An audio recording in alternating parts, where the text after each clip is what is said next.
Government jobs होती हैं, उसके लिए हमको क्या क्रैक करना पड़ता है, कॉम्पिटिटिव लेवल एग्जाम्स को क्रैक करना पड़ता है। उसमें बहुत सारी चीजें आती हैं, लाइक कोई एसएससी का तैयारी करता है तो एसएससी में बहुत सारी अपॉर्चुनिटीज हैं, तो जो जिसकी तैयारी कर रहा है उस हिसाब से हम बातें कर रहे हैं। तो अब देखिए, जब आप तैयारी करते हैं कॉम्पिटिटिव लेवल एग्जाम्स की, तो वहां पे आपको एक बड़ा सा पार्ट देखने को मिलता है जो कि होता है रीजनिंग का। अब रीजनिंग क्या होती है, इतनी इजी भी होती है और कभी कभी ट्रिकी भी आती है। अब वहां पे बनेगा सबसे, लेकिन वहां पे खेल होता है सारा का सारा टाइम का, ये घड़ी का, वक्त किसी के लिए नहीं रुकता।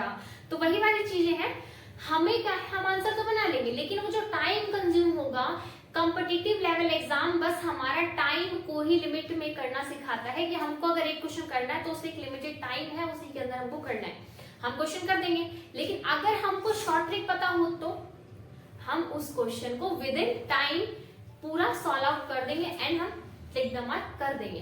तो वही चीजें होती हैं, आपको हम यहाँ पे अपने चैनल पे यही चीजें सिखाएंगे कि विद कॉन्सेप्ट से लेकर के आएंगे। जिसको कॉन्सेप्ट नहीं आता है वो कॉन्सेप्ट देखिए, और जिसको कॉन्सेप्ट आता है वो शॉर्ट ट्रिक्स को देखिए कि किस तरीके से उसको फटाफट से क्वेश्चन को हैंडल किया जाता है, फटाफट से क्वेश्चन को अटेंड किया जाता है और झटपट आंसर लाया जाता है। उसके बारे में हमारी सारी वीडियोस होंगी। तो देखिए, बातें करते हैं हम। आज जो हम पर्टिकुलर चैप्टर पढ़ने वाले हैं that is known as dice. Reasoning के अंदर हम एक टॉपिक पढ़ेंगे डाइस। अब वो डाइस क्या होता है, अब डाइस हम आपको बता देते हैं। जैसे आप लोग घर में लूडो खेलते होंगे, तो लूडो में एक रेड कलर का डाइस वो होता है जिसको हम गिट्टी बोलते हैं हमारे यहाँ पे, ठीक है। तो उससे क्या करते हैं, उसको उछालते हैं, उसके ऊपर नंबर्स लिखा होता है 1 2 3 4 5 6 तक नंबर्स होते हैं, उसको हम उछालते हैं और जितना नंबर आता है हम उसको आगे फॉरवर्ड करते हैं। तो ऐसे ही हमारे पास जो डाइस होता है, अब मैं आपको एक बात करूँ कि मैथ्स में आपने 3D और 2D चीजें पढ़ी होंगी। तो 3D में क्यूब पढ़ा होगा, अगर आप देखें तो आपने एक शेप पढ़ा होगा क्यूबिकल शेप। तो ये जो क्यूब होता है, जैसा क्यूब होता है सेम वैसा ही हमारे पास डाइस होता है। अब इसी तरह से जैसे हम क्यूब में पढ़े थे, अब हम बातें करेंगे डाइस के अंदर कि डाइस के अंदर हमको करना क्या है। तो देखिए, डाइस को जब हम ओपन कर देते हैं, हमारे पास एक क्वेश्चन आता है, या तो डाइस को इस तरीके से बोलेगा कि अपोजिट नंबर बताइए, या फिर क्या होगा, हमारे पास ऐसे एक ओपन डाइस दे दिया जाएगा, तब आपको बोलेगा कि अपोजिट बताइए कि कौन किसका अपोजिट होगा, ठीक है। तो यहाँ पे हम बातें कर लेते हैं कि अगर हमारे पास ओपन डाइस दे दिया जाए तो हम कैसे सॉल्व करेंगे। तो ये है हमारे पास ओपन डाइस। इसका हम फेसेस देखते हैं, तो 6 फेस होते हैं।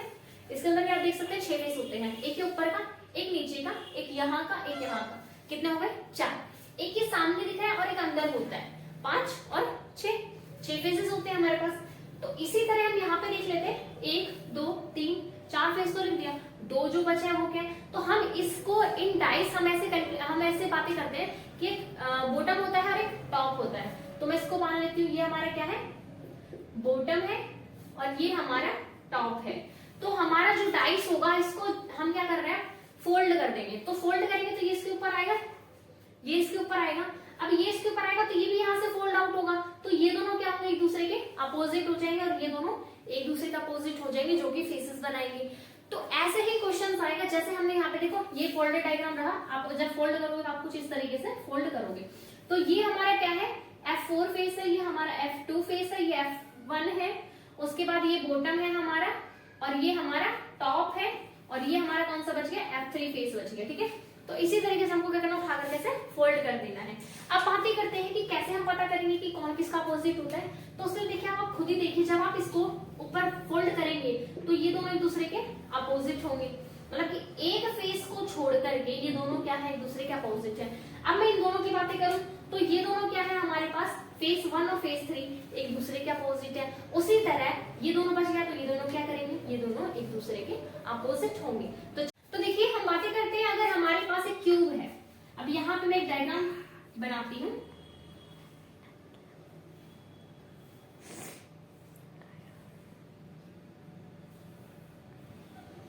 एट द टाइम आप एक काम कीजिए, घर में आपके लूडो होगा और लूडो के साथ में डाइस भी होगा। तो उस डाइस को आप लेकर के रख दीजिए एक जगह पे, और फिर आप उसको सामने से फेस कीजिए।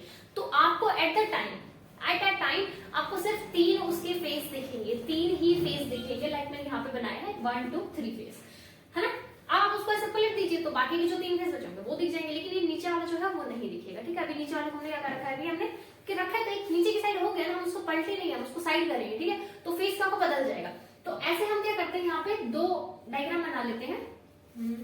थोड़ा छोटा करती हूँ।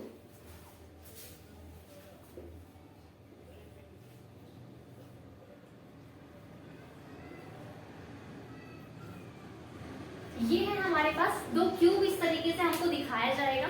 ठीक है, अब देखिए रूल नंबर 1 क्या कहता है हमारे पास कि अच्छा एक बात बताइए, जो किसी का साइड है क्या वो एक दूसरे का अपोजिट हो सकता है? जैसे कि हमको ये 3 दिख रहा है हमको फेस, ठीक है, यहाँ पे मैं मान के चलो 1 लिख देती हूँ, यहाँ पे 2 लिख देती हूँ, यहाँ पे 3 लिख देती हूँ। ठीक है, 1 मिनट के लिए हमने अपने तरफ से डाइस बनाया है जिसमें 1 2 3 हमने डाला है। तो ये बताइए हम जब देखेंगे तो ये जो तीनों है ये एक दूसरे के क्या है? एडजेसेंट साइड है। क्या है? एडजेसेंट साइड्स है। एडजेसेंट साइड मतलब कि बगल वाली साइड से एकदम मतलब पास में। ठीक है, तो ये इसके पास में क्या इसके पास में, तो ये तीनों क्या होगी? दूसरे की साइड होगी। तो ये बताइए अगर आपसे कोई पूछेगा कि 2 का अपोजिट कौन है, तो आपको इतना तो क्लियर हो जाएगा ना कि 1 और 3 तो नहीं हो सकता, क्योंकि ये दोनों क्या है? इसकी पास की या फिर एडजेसेंट साइड्स है। ठीक है, ये हमारा रूल नंबर 1 कहता है कि एडजेसेंट साइड्स कभी भी एक दूसरे के अपोजिट नहीं हो सकते हैं। ठीक है, अब मान के चलिए इसी डाइस का हमने दूसरा फॉर्मेशन क्या दिखाया? 2 3 5। ठीक है, अब क्या करेंगे? अब आपसे पूछ लेगा कि 5 का अपोजिट बताइए। क्या बताइए आप? 5 का अपोजिट फेस बताइए। तो चलिए हम चलते हैं कि 5 का अपोजिट फेस हम कैसे बताएंगे। तो इस डाइस में क्या था? 2 है, इस डाइस में भी 2 है, दोनों एक दूसरे से क्या करेंगे? मैच करेंगे। ठीक है, उसके बाद इस डाइस में भी 3 है, इस डाइस में भी 3 है, दोनों एक दूसरे से क्या करेंगे? मैच करेंगे। तो यहाँ के 2 साइड्स और यहाँ के 2 साइड्स एक दूसरे से मैच करेंगे। दैट मीन्स कि 1 जो है वो 5 का अपोजिट होगा। 1 जो है वो 5 का अपोजिट होगा। चलिए एक एग्जांपल ले लेते हैं हम, और इस एग्जांपल के थ्रू हम देखते हैं कि कैसे हमको क्वेश्चन करना है। तो देखिए एग्जांपल हमें क्या कह रहा है कि हमारे पास एक डाइस है जिसको हमने क्या किया? ऐसा पलट दिया है और हमने 2 रूप उसका दिखाया हुआ है। तो एक एट अ टाइम पे हमको 3 ही साइड्स दिख सकती है एक डाइस का, तो उसी तरीके से हमको एक फिगर बनाया हुआ है। तो इसमें हमको बताना है, देखिए हम अपने आप से बताएंगे। ठीक है, क्वेश्चन मैंने अपने आप से ही लिया है एग्जांपल। तो देखिए इसमें हमारे पास क्या है? 5 है, 2 है और 6 है। इसमें क्या है? 4 है, 2 है और 3 है। तो इसमें एक चीज आप देखिए कि कॉमन क्या है। तो कॉमन हमारे पास है, सबसे पहले हमको क्या निकालना होता है इसमें? कॉमन। तो कॉमन हमारे पास 2 है। क्या है? 2 है। 2 कॉमन है, तो बाकी देखो ये दोनों क्या कॉमन है? नहीं है। इसका मतलब ये जो है चारों एक दूसरे के अपोजिट फेस है। ये चारों क्या है? एक दूसरे के अपोजिट फेस है। ठीक है, अब पता कैसे करेंगे कि कौन किसका अपोजिट है? तो अब आपको ये पता होगा कि क्लॉकवाइज और एंटी क्लॉकवाइज डायरेक्शन क्या होती है। आप क्लॉक की डायरेक्शन में चलिएगा, that is known as clockwise direction. आप क्लॉक का उल्टा चलिएगा, that means anti clockwise direction. तो हम क्या करते हैं? क्लॉक हमारी कैसे चलती है? यहाँ से शुरू होती है, ऐसे मूव करती है, ये हमारी क्लॉकवाइज है।